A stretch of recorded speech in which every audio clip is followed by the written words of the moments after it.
نماز کے بارے میں ایک حدیث آتی ہے، میں اس حدیث کو جب پڑھتا ہوں مزہ آ جاتا ہے کہ نبی کریم صلی اللہ علیہ وسلم نے فرمایا کہ تحترقون تحترقون، تم لوگ جل رہے ہوتے ہو۔ اب دیکھیں نبی اکرم صلی اللہ علیہ وسلم کا کلام وہ ہے جو اوتیت جوامع الکلم،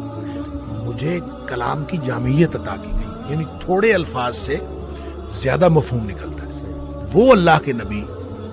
دہرا رہے ہیں تحترقون تحترقون، تم جل رہے ہو، تم جل رہے ہو،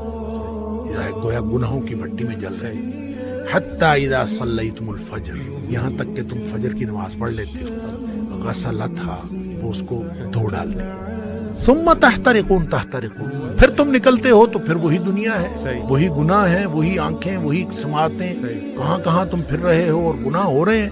شکر ہے آگے ظہر کی نماز کا وقت آ جاتا ہے، حتی اذا صلیتم الظہر غسلتھا، تم ظہر کی نماز پڑھتے ہو اس کو دھو ڈالتے ہیں۔ یہاں اسی